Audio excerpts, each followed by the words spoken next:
नमस्कार साथियों, यह दीक्षा पर चल रहे 14वां कोर्स और अंतिम कोर्स है और इसे पूरा करने की तिथि 6/5/2021 है। इसका लिंक डिस्क्रिप्शन बॉक्स में दिया जा रहा है। आंकड़ों का प्रबंधन, जरूरी पूर्व ज्ञान का आकलन। तो इसके प्रश्नों का हल देखते हैं। पहला प्रश्न है, नीलिमा जी ने आंकड़ों का प्रबंधन सिखाने के लिए इस गतिविधि की योजना बनाई। कक्षा में कितने बच्चों की कितनी बहनें हैं यह पता लगाने के लिए उन्हें फर्श पर लगी एक पट्टी पर सीधी कतार में खड़ा करना होगा।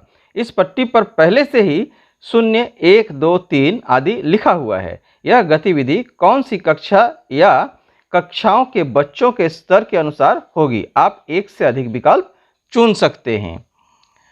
तो कक्षा 1, कक्षा 2, कक्षा 3, कक्षा 4 और कक्षा 5 ये विकल्प हैं। तो इसका सही विकल्प होगा कक्षा 4 और कक्षा 5। सबमिट करते हैं। तो ये सही है। आगे बढ़ते हैं। प्रश्न 2 है, रोहित जी ने अपनी कक्षा में बच्चों के सामने ये सवाल रखे। हम आसपास के पेड़ पौधों के बारे में क्या जानते हैं? हम आसपास के जानवरों के बारे में क्या जानते हैं? हमें आसपास के पेड़ पौधों और जानवरों के बारे में क्या जानना चाहिए? अभिषेक जी ने अपनी कक्षा में बच्चों के सामने यह सवाल रखे। हमारे स्कूल के पार्क में कितने प्रकार के पौधे हैं? हमारे आसपास कितने प्रकार के जानवर हैं? हमारे आसपास कितने प्रकार के कीड़े मकोड़े हैं? इन सभी सवालों में से कौन सा सवाल आंकड़े इकट्ठा करने के लिए सही रहेंगे? आप एक से अधिक विकल्प भी चुन सकते हैं। ऑप्शन दिया गया है, हम आसपास के पेड़ पौधों के बारे में क्या जानते हैं। दूसरा ऑप्शन है, हम आसपास के जानवरों के बारे में क्या जानते हैं। तीसरा ऑप्शन है, हमें आसपास के पेड़ पौधों और जानवरों के बारे में क्या जानना चाहिए। चौथा ऑप्शन है, हमारे आसपास कितने प्रकार के पेड़ पौधे हैं। पांचवा ऑप्शन है, हमारे आसपास कितने प्रकार के जानवर हैं। और छठा ऑप्शन है, हमारे आसपास कितने प्रकार के कीड़े मकोड़े हैं। तो इसका सही ऑप्शन होगा हमारे आसपास कितने प्रकार के, सही ऑप्शन है और इसे सबमिट करते हैं। तो ये सही है। आगे बढ़ते हैं। प्रश्न 3 है, इन कौशलों में से कौन से कौशल कक्षा 1 में आंकड़ों के प्रबंधन की समझ के लिए पूर्व ज्ञान होंगे। आप एक से अधिक विकल्प चुन सकते हैं। ऑप्शन है, अवलोकन, वर्गीकरण, एक एक की संगति और गिनती। तो इसका सही उत्तर होगा वर्गीकरण और गिनती। सबमिट करते हैं। जारी रखे पर क्लिक करते हैं। प्रश्न 4 है, आनंदी जी कक्षा 1 के स्तर के अनुसार इन प्रश्नों में से कुछ प्रश्न चुनना चाहती है।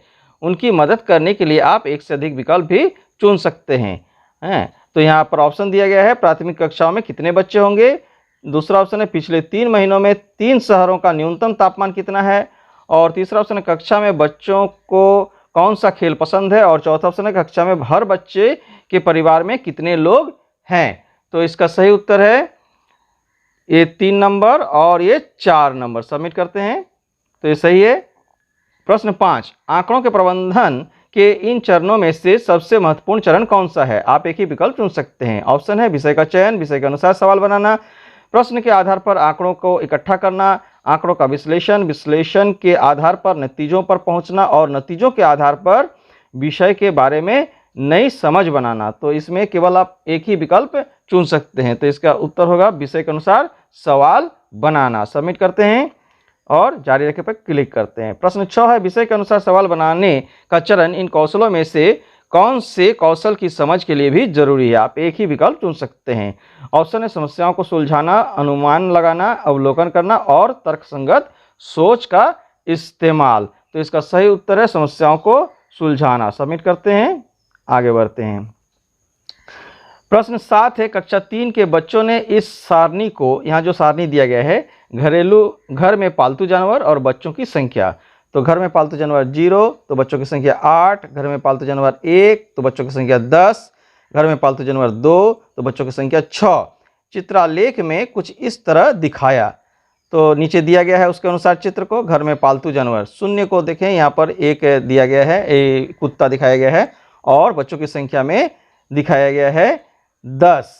और फिर नीचे इसी प्रकार से दिया गया है। इस चित्रलेख को सही करने के लिए आप बच्चों को क्या सुझाव देंगे। आप एक से अधिक विकल्प चुन सकते हैं।